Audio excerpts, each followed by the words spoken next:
Hello, Uganda. Good evening and welcome to this edition of the Hot Seat on 933 KFM. I welcome you, our listeners, across this beautiful land, the Pearl of Africa. My name is Patrick Kamara. The Honorable Norbert has given a very explosive statement. Explosive because in some cases, this is not a subject that has been talked about quite often by many politicians in Uganda.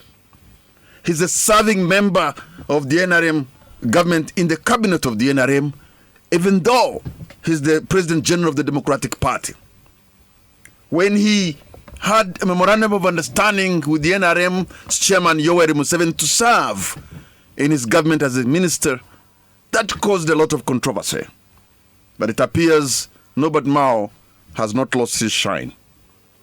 He's saying it is time that President Yoweri Museveni should accept and they start talking about transition time after him.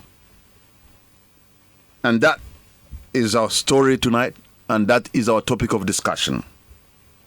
My guest this evening, who has made it on time, is Professor Gerald Karyeija from Uganda Management Institute.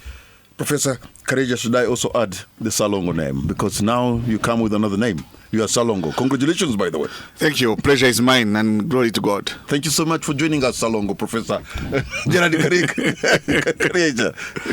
You're welcome. So, I'm sure you must have heard or read or even watched on TV the Minister of Justice and Constitutional Affairs, the Honorable Norbert talking about this, which to many people is the elephant in the room. President Yoweri Museveni talking about time after him, preparing for another leader. Do you think this is the opening of the debate on the time after the President Museveni? It may be the opening of the debate or actually the quietening of the debate. The quietening? Yes. Honorable Mao came to the NRM cabinet on that agenda, and he has sustained that agenda. And in public rhetoric, even at one time, the president made statements which were perceived to be contrary to what Honorable Mao was saying. So this can be seen in a number of perspectives. One, it can be seen as Honorable Mao sustaining the view which is in favor of NRA that they are open to views that are divergent, and the question of transition of power is also debatable, but there is a standard answer that always comes from NRM. And the standard answer is, for us it is not about who. When the people decide, whoever they choose will come. And I do not expect a contrary answer to that when the principals in NRM come to debate this. Secondly, having Mao say this, it's to the benefit of NRM, to the population, to the donors, that they accept views that are differing, and that when Honorable Mao came, it is true, he came when he was DP and he did not convert to NRM. So the substance of it will be in what actually happens. Because Mao is saying, hand over peacefully. And I do not think that President Museveni will say that NRM is planning to hand over violently. But the question now is handing over peacefully. But you see, handing over peacefully to who? The problem with this statement, Professor, is that you have a government, a legitimate government, that has constitutionally been elected by the people through universal adult suffrage, and that there is a constitution and a timetable through which leaders can come and go.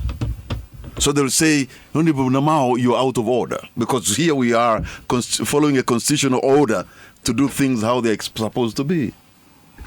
You know, in the minds of Ugandans, when this is talked about, some people imagine that handing over peacefully is handing over to a non-NRM, handing over to the opposition, which has been government in waiting.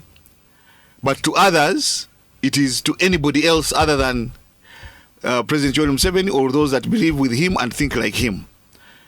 Now, this one can be interpreted in either way. If Museveni can hand over peacefully to another NRM person, is that what Mao is pursuing? Maybe not. But no. It's also a possibility, and the NRM might be plotting for that. Okay, we have been joined by Senior Presidential Advisor, Mr. Moses Byaruhanga. Thank you so much for joining us. Good evening, sir. No, thank you, Patrick. My colleague Salongo. Yes, Professor Salongo. Professor Salongo in the studio. Thank you, sir. People may not know that Gerald Karyeija recently, about 2 or so weeks ago, he became a Salongo. So how is an Alongo and Abalongo? They are doing well by the grace of God. Thank you. So thank you for joining us. I wonder, when you hear a member of the cabinet of the NRM government that is running now is talking about it's time for the party chairman and the president think about the peaceful handover, I wonder how you, as senior presidential advisors, you in particular, you appreciate this. You know, in the past, there used to be, you have the monitor lizard, but there was the other one also, the monitor gosp. Okay. So when I saw the headline, I thought it was one of the monitor gosps. So I saw this was the monitor gosp, and so what else do you expect from a gospel? Because you see, as you mentioned earlier, there is a constitutional process of election of leaders at various levels, president, MPs, chairperson of districts and so forth, councillors and everybody. LOCs, Women Council, Youth Council.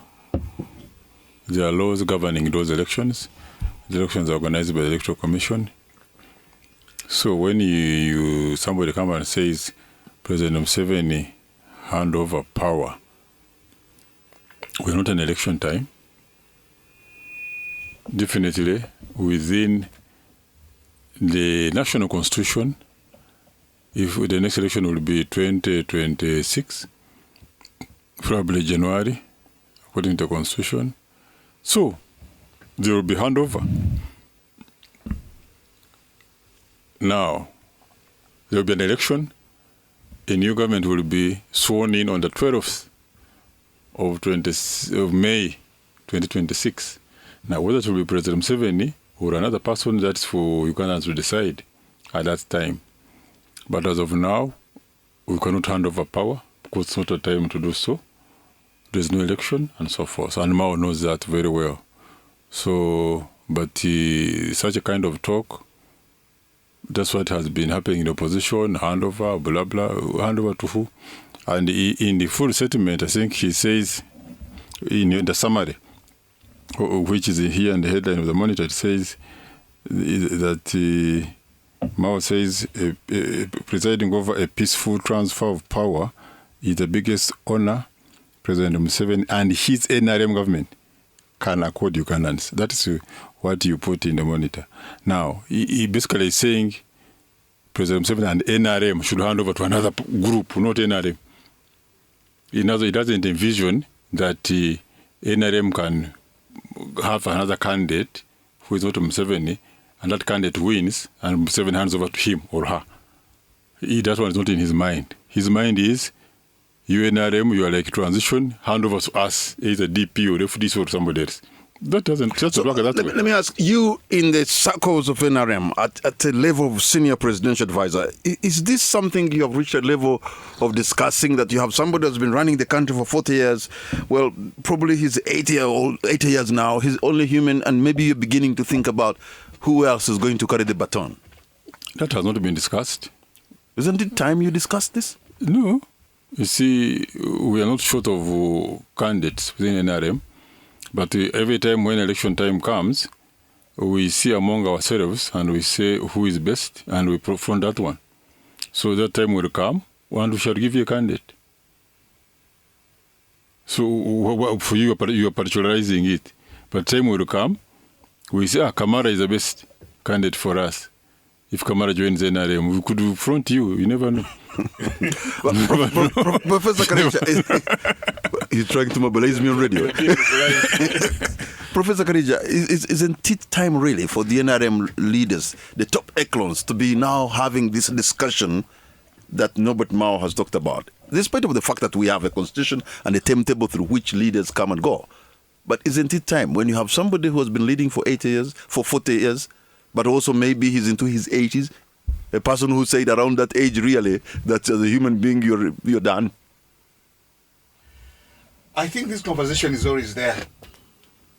That's what that's my hunch, that conversation is always there, but the extent to which it is highly verbalized and given attention is what differs. At one point we have had people contest to become party chairperson or presidential candidate. We have had NRM people jump out. We have had people complain that queues are being skipped and so forth. So I believe that kind of conversation on which other leader other than General Museveni doesn't only wait for elections. Now even there is the MK phenomenon, and so on and so forth. So I think that conversation has always been there. But the question is, how many have been able to sustain that, or accepted as alternative leaders, or even given a platform to appear like they are ascending to that position? So you have. So in the long run, it has become very difficult to project yourself as an alternative candidate to President Museveni within NRM. So you have the Honorable Norbert Mao, who has been invited on the table of the NRM to serve as a Minister of Justice and Constitutional Affairs, and he comes out with this kind of statement. Won't he be treated like a guy who has gone rogue, renegade, and probably now this could impact on his political career or even the kind of job that he's doing? If he has not been assigned to assuage the public, that is a possible debate. Oh, that's another level. Mr. Byaruhanga, this could be you also testing the waters, throwing in something to see what is going to come out, throwing a stone, the proverbial stone in the bush to see what comes out. Is this it? This is it? Over what?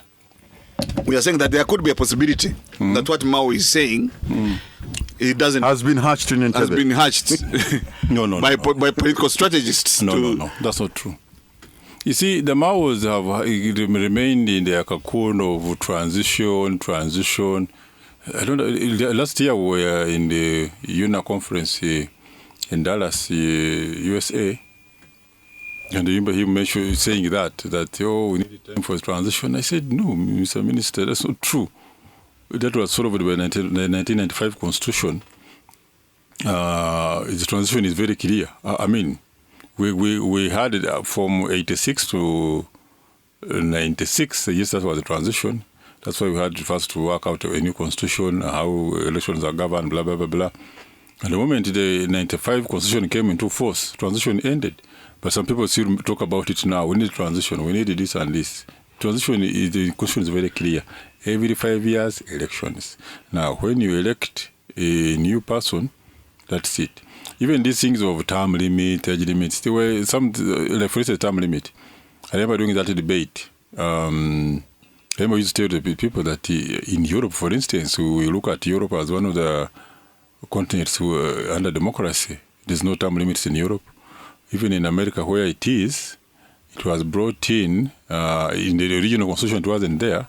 It was brought in as an amendment when one president, was it Roosevelt or so, who had been in power for 4 terms. And when, American system, you can have a president, but the majority of, say, Congress or Senate of the opposite party, when they got that chance, when they had a majority in the parliament, they amended the constitution no, because he was showing he was going to stand again. So they were also amending the constitution to stop a person, not to solve other political issues. So generally, that debate has been coming around because the movement has positioned President Museveni in these elections and he has won. So they think he's a problem for them, who is one of them from winning. They think if the movement brought another person, that person will not win. So they find all talk that this person called Museveni should not stand again.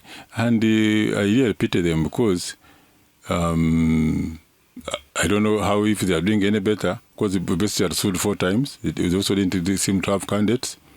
I don't know how many times Kyagulanyi is going to stand. In other politics, when a person like Kyagulanyi did and didn't win, they don't stand again, but So why they say you don't bring your person, for them they bring themselves again. Mao has stood, I think, twice before as a presidential candidate. So does it tell us he's not going to stand again? Okay. We shall wait and see. Senior Presidential Advisor Moses Byaruhanga and Professor Gerald Karyeija, now adding Salongo. We're going to take a break, mega milk break. 933 KFM's Hot Seat. Hear the real story behind the story. Coming right at you. Only on 933 KFM. Welcome back to 933 KFM, and this is the Hot Seat. My name is Patrick Kamara. My guest this Wednesday night, I have Senior Presidential Advisor Mr. Moses Byaruhanga, and from Uganda Management Institute, Professor Gerald Karyeija. And we're discussing what has been the buzz in Uganda in the last 1 or 24 hours with the Minister of Justice and Constitutional Affairs, the Honorable Norbert saying that President Museveni should be now talking about peaceful handover of power. I know President Museveni has been elected many times, sometimes with a high margin.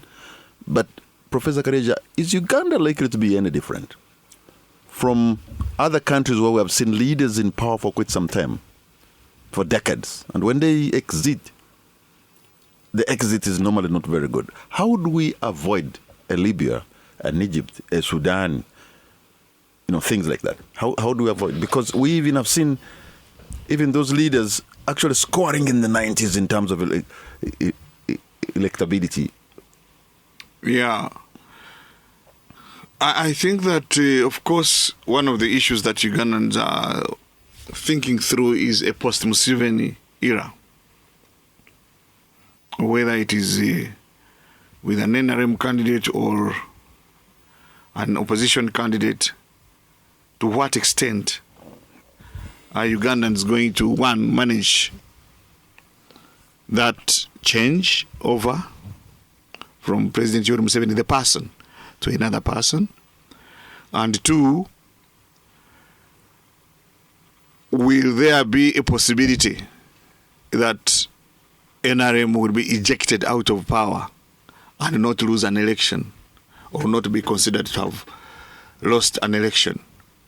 And I think that's where Honorable Mao is trying to position himself.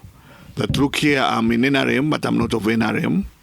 And some of us think we can play a role in that when that time comes.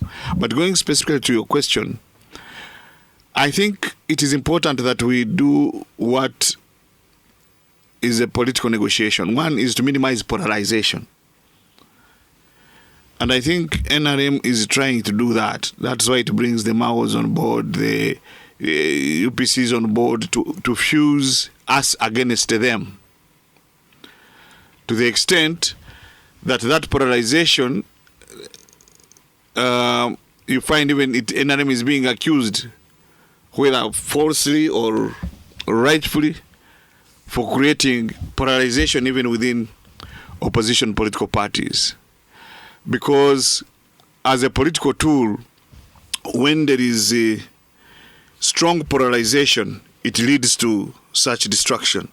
But when there is minimal polarization, when there is a political settlement, so I think the strategy of political settlement in NRM is to minimize polarization as much as possible by saying that everybody and anybody can work with us. The second one is the transparency of the institutions that are in charge of governance, particularly the Electoral Commission, followed by the way we legislate, and also the behavior of the security forces and the trust people have in those public institutions. So if we have a deterioration of trust, if you look at the democracy index of 2023, Uganda is considered a hybrid regime, but broadly, generally, we are seeing an increase in authoritarianism and a decrease in democracy globally. So the question is, how do we position ourselves as Ugandan citizens and Ugandan institutions not to get into a backsliding mood as far as substantive democratic issues are concerned? Rule of law, the behavior of the security forces, a free and fair election, strengthening of political parties, and so on and so forth. So, and building strong citizenry and having legitimacy, not only out of repetitive elections, but also out of service delivery. Okay, if I'm hearing you right, Professor Karyeija, is that there's a problem of institutions in the country that are strong, that are robust, that can actually even check on the government. Perhaps you have a good candidate and a good president, but the institutions are not as robust as they are. The Electoral Commission, the judiciary, all these things. I think what do we need to do to build stronger institutions that can safeguard the democracy and maybe stop what would be chaos? Well, first of all, institutions are built over time, and I'm convinced that our judiciary is robust. Apart from a few challenges of case backlogs and so forth, the only thing is I would feel is lacking expeditious exposition of cases. But in terms of robustness, our judiciary is robust. I'm convinced about that. It's independent. So as an institution, they're doing their work. They could only, if they dealt with a backlog of cases, of course, the CJ has been advocating for opening up. You remember... more space in terms of, for instance, now, if you go to Bunyoro, we used to have one high court in Masindi. Now there is one in Masindi, there's one in Hoima. Most of these districts now have chief magistrates. They used to have a chief magistrate in charge of many districts, but now there are many who have been appointed and so forth. So they are getting nearer the people they are supposed to serve, which is a good thing. And in the making their decisions, they're independent. You know, I remember, Professor, I don't know whether you also do. But you mentioned, but you talk about the Electoral Commission is independent. They are robust. They do their work. We maybe need to invest more as a country in technology, which the President has been always pursuing in terms of avoiding this ghost voting, double voting, somebody voting one polling station going to vote on another.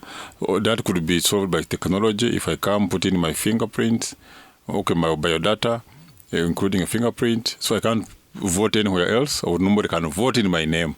The moment you reach that level of technology, and you can't blame it on the Commission per se, it is a question of the capacity to have that technology in terms of funding. And if you can have that, you rule out so many things you accuse the Electoral Commission of, and so, which I think is not a result of their own problem. It is a national issue we need to address. If we can get the funds, let's do it. Professor Karyeija, what did you make of a scenario where during the presidential petition, when they are going to read the judgment, there was one judge, I think Kisachi, who had a dissenting judgment, and they made it hard for her even to read. People on the bench, the same group she's working with. What does that say about the independence of the judiciary or the inner workings of the same? Because I thought this would have been good for them to say, look, one of us has a dissenting view, judgment, and let her read her thing. As a political scientist, I also believe that the law is not independent of the politics. When judicial judgments are being made, context also matters. So I think in my view, the interpretation of the political context at that time was persuaded by the majority to uphold certain things to which, in her independent view, as well as their independent views, she was dissenting. And I think that since then, such a question has not been resolved. And in a number of ways. Did that in the way leave a scar on the... So you cannot divorce jurisprudence from politics. How do you respond to that, Moses? No, well, this was an internal matter within the judiciary, so they will handle it. I don't want to go into issues of the Supreme Court. You know, the Supreme Court is so high up there. So they have the matter of resolving the internal conflicts. And I'm sure that one they will have it resolved in one or the other. You remember there were recommendations of the Supreme Court for the electoral reforms that have continued to be ignored. Like? They said the only thing you did on the setting up on how the electoral commission should be constituted, you only put the word independent, but that's not what they said. I don't remember that there was a recommendation that the electoral commission should be reconstituted. I don't remember that recommendation at all. There was. I don't recall. The only thing you did was to add the word independent. No, I don't think they have ever said that the EC should be reconstituted. How? Did they say how it should be reconstituted? That means that's work of Parliament to make laws. The appointment of the electoral commissions and the chairperson should not be solely a job of the executive. It's not a sole job of the executive, by the way. Somebody should apply, and then they are vetted, and then as opposed to the president appointing. The Supreme Court has never made that recommendation. I'd love to read it. It has not made that. That has been talk within the opposition. That we should find a way of. I remember this one, Honorable Tada had that talk some time back. One day we were in this studio. Honorable Tada on that topic. Mm-hmm. He's saying they had a constitutional amendment they wanted to bring. They wanted it to be done like the Kenyan way. The constitution of the electoral commission. Increased involvement of the public. Tada, when he was in Parliament, he's no longer in Parliament. Maybe that's the reason he lost. But that's another matter. So I don't remember. You're just putting words in the mouths of the Supreme Court. They have not made that recommendation. There was a group in Parliament which wanted to bring it up as a constitutional amendment, but it didn't go through. Gentlemen, we're going to take a break, and when we come back, a mega milk break. When we come back, we'll be looking into today the Forum for Democratic Change Party President. Should I say Katonga branch? Yes. Elias Lukwago gave a statement. We'll be looking into this and what does that mean for Ugandan politics. We'll be right back. KFM 933 KFM. The hottest debate on all relevant topics live on KFM's Hot Seat tonight. KFM's Hot Seat covers all the relevant topics every weekday 7 to 8 p.m. Welcome back, guys. We're back on here. Welcome back. Professor Gerald Karyeija and Mr. Moses Byaruhanga. We are changing gears now. With me here, I have a statement, Party President's report, presented to the National Council by Elias Lukwago, Forum for Democratic Change Party President, on the 21st of February 2024, which is today. But what is very intriguing that I've read, the Honorable Elias Lukwago refers to Patrick Oboy, the Honorable Nandela Mafabi, and others as the imposters as leaders of FDC. And yet these are the guys who were elected by the delegates conference. Now one group is calling them imposters. Isn't this really the deterioration of the opposition parties in Uganda? Are they not done? This year FDC is supposed to be making 20 years. But on the 20th anniversary, they are more disintegrated than they have ever been. Do you think this implosion they have suffered, will they recover from this implosion? Can they bring back their pieces and put them together as a party? Professor? I believe that the institutionalization of democracy or democratization in Uganda is still in its infancy. And also, political parties, if not all, regardless of the number of years they have been in existence, their level of formation and strengthening in terms of aggregation of interests and people subordinating their will and interests over the collective party interest is still minimal. Ideologically, even there is no clear difference between any political party in this country.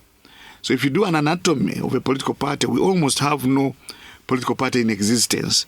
But groups of political entities which are recognized by the Electoral Commission formally as political parties, but in terms of party formation as institutions, they are still organizations which are not yet fully infused with clearly defined, promoted and protected values of what one would call a political party. So in terms of political party maturity, we have infant political parties, regardless of the number of years they have been in existence. Two, in terms of aggregation of interests and clarity on a philosophical orientation, it's blurred. So what largely is appearing are vehicles for pushing political views and interests, not very well defined and clearly aggregated, but creating a platform where individuals who want to contribute through being elected as leaders in organizations and in the national offices can thrive. That having been said, FDC has been, there's a statement which was released by the Electoral Commission, which is the current regulator of political parties, clarifying whom it legally considers FDC. So we have a legal FDC and an illegal FDC. In terms of legitimacy, we can only tell the legitimacy from the elections. But there is a strong possibility that the Katonga group may never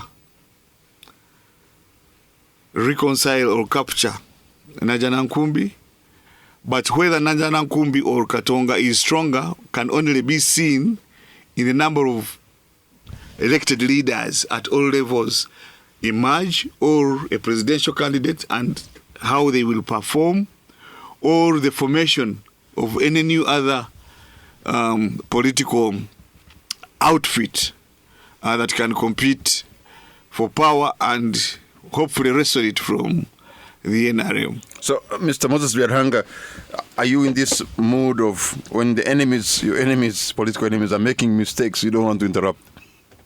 No, but well, commenting as a scholar, you know, I'm a political scientist by training, and this topic on political parties was taught to me by the late Professor Kiki Mujaju. I was his student. The late Professor Nsabambi, the late Professor Foster Byarugaba. These were my political science lecturers at Makerere during our time. First of all, political parties, I want to disagree a bit from Dr. Karyeija. The structure or formation of political parties, here in Africa we tend to follow the Communist Party structure. With strong party, with this and this. If, for instance, you look at the American, the Republican, the Democrats, they don't have their party secretariat, party secretary general, party structures. Those we get them from the communist side, Communist Party structure. If you look at the Labour Party in the UK and the Conservative Party, they don't have all these other insignia we have here in Africa.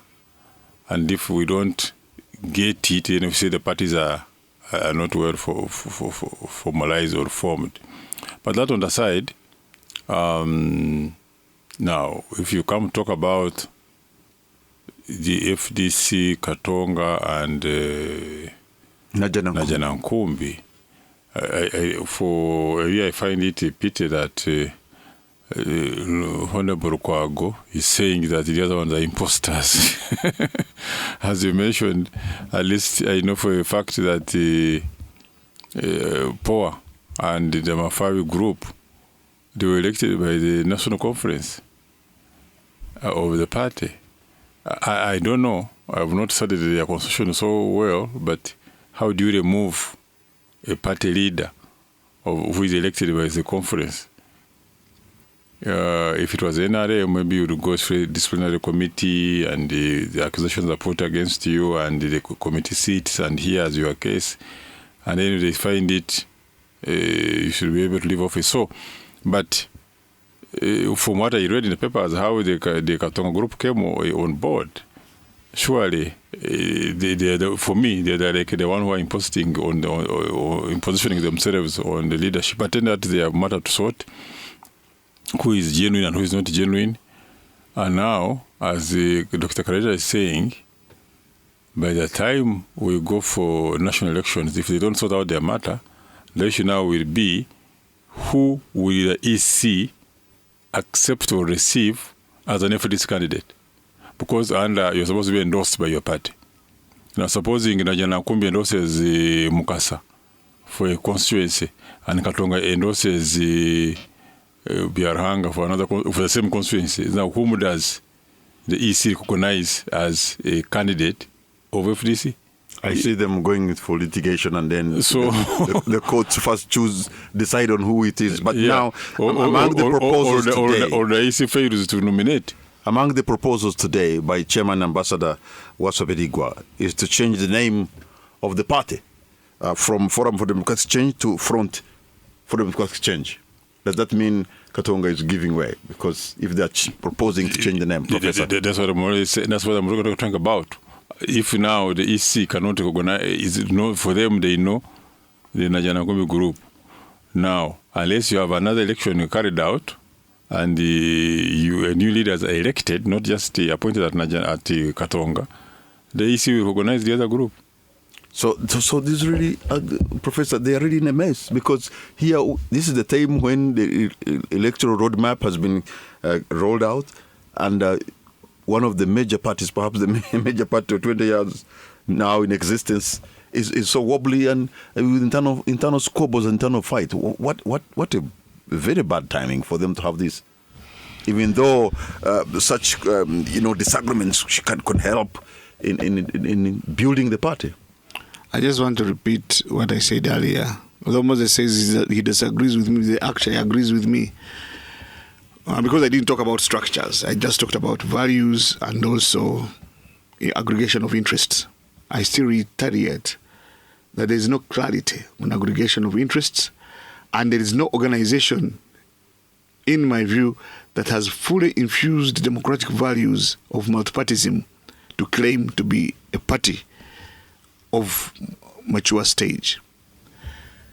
Most politicians in Uganda are more preoccupied with their election or re-election than they are with the existence of a political party.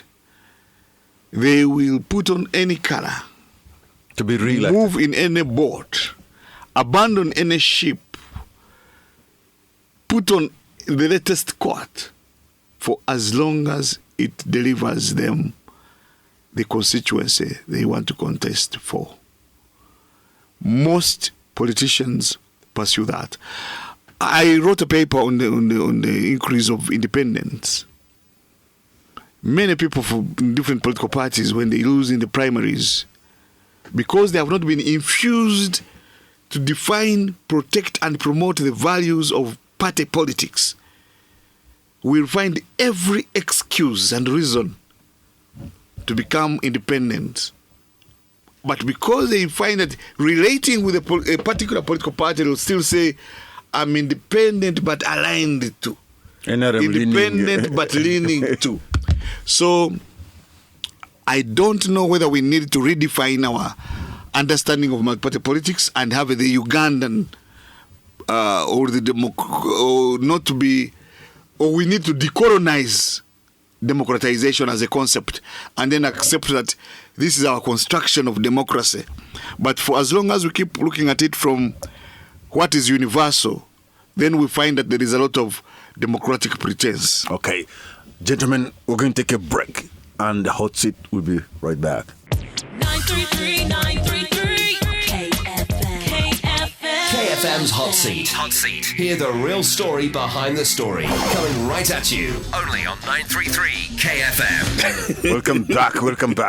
Welcome back to 933 KFM, and this is the hot seat.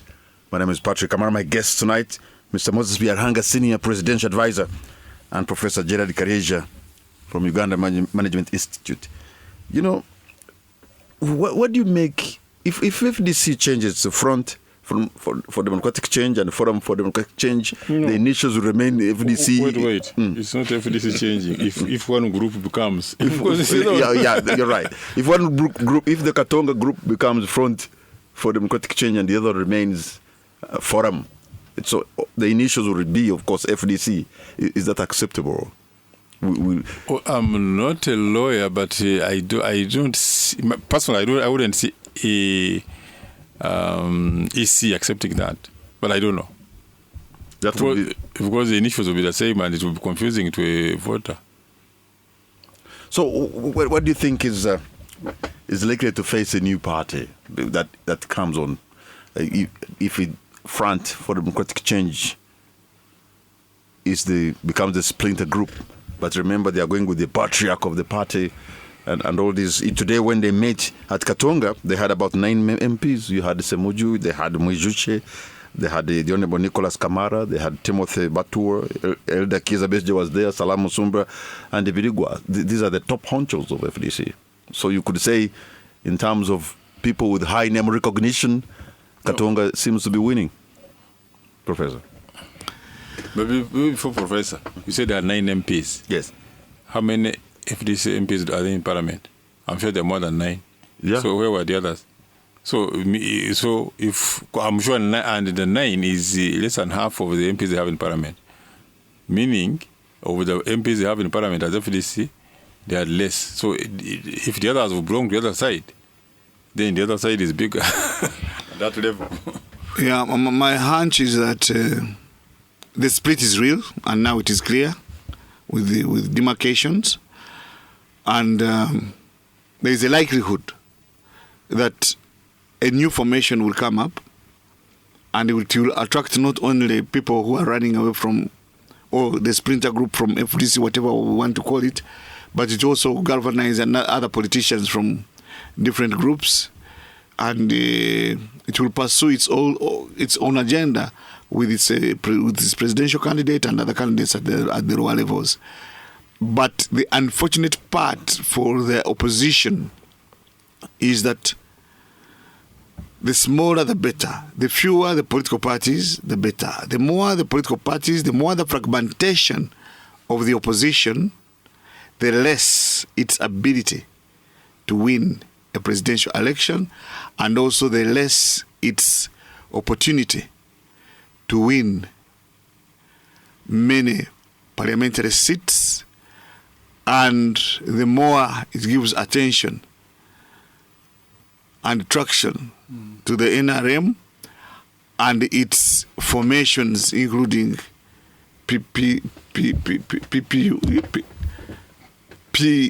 patriotic something, yeah. So PLU, yeah. But that's not a party now. That's it. Yeah, but it's information. It has ministers, it has politicians. How many ministers and MPs are there?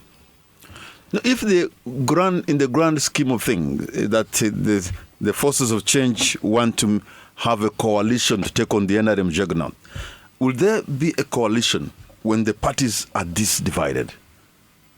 Do you think they could? Because the chances are so minimal. If they are going to present a formidable challenge to the NRM, I think now is the time for them to come together. But the inability of our politicians to subject their individual interests to the collective cannot allow a possibility of a strong coalition of the opposition. That's my hunch. That sounds like sweet music to Moses Byaruhanga. No, but that's the reality. That's the reality. I agree with it. But I object here. FDC has 32 members of parliament. Now, if you say of the 32, 9 attended the Katonga meeting, unless others were busy with other engagements, if they belong to the Katonga group. But if the people who didn't attend don't belong to the Katonga group, then the Katonga group has less of the 32. Okay. Or the members of parliament belonging to FDC. And that can give you a different picture altogether. For me, the moment these splits began appearing in the papers within FDC, it was clear to me that there is no reconciliation. So I wouldn't be surprised if either of the groups formed a new party with a new name and new other things, the color, blah, blah, blah. So with the suggestion of Chairman Byaruhanga saying they should be front for, is what? Democratic change. Democratic change. It doesn't surprise me, but that name is so close to the other one. Forum. That party is registered with URSB. No, EC. Names. I think they do is EC only, the Electoral Commission. But that's why I said I'm not a lawyer, but I don't see. It's like now, you remember when we had a struggle between the Java and Java House. The names being so close, it would confuse voters, especially when it comes to name culture. We say FDC. Like now, if you form another NRM but with different national RF or something else and rural movement, I don't think the EC would accept such a name, even though others are different. So anyway, but I wouldn't be surprised if the Katonga group formed a different political party. To your question, whether they can form a coalition, I don't see that happening, because they have tried it before. You remember during the time of Mama Mbabazi and others, they tried to form one presidential candidate. Our colleague here, Godba, was heavily involved. It didn't work. It only tried to work during the time of the late Somogerere and working with the late Cecilia Ogwar in 96 when they had the group at Kabusu. But now, because like now you see there is this by-election in Dokolo. I heard recently FDC had said they are fronting the daughter of the late Cecilia Ogwar, and UPC said no, we are going to have our own candidate. So I don't know the other parties will have their own candidates, but you can see just at a parliamentary level, they are failing to come out with a candidate in the local by-election. So I don't see that happening at national level, because each one thinks they have capacity to win on their own. All right. In 30 seconds, Professor, what's going to be your parting shot? We are heading for interesting political times, but as somebody said before, we are likely to see more of the same. Thank you. Mr. Moses Byaruhanga, your parting shot? My parting shot is that back to our first topic, this Mao saying that Museveni should hand over power, I considered it as a monitor gossip. This is on record. I said those things while attending a national conference on transitional justice. And he's a cabinet. And the minister is a member of the cabinet. Well, Mr. Moses Byaruhanga, Senior Presidential Advisor, thank you so much for your time. Professor Gerald Karyeija Salongo from Uganda Management Institute, thank you so much. But most of all, you, the listener, we want to thank you for the privilege of your company. Good night and God bless Uganda.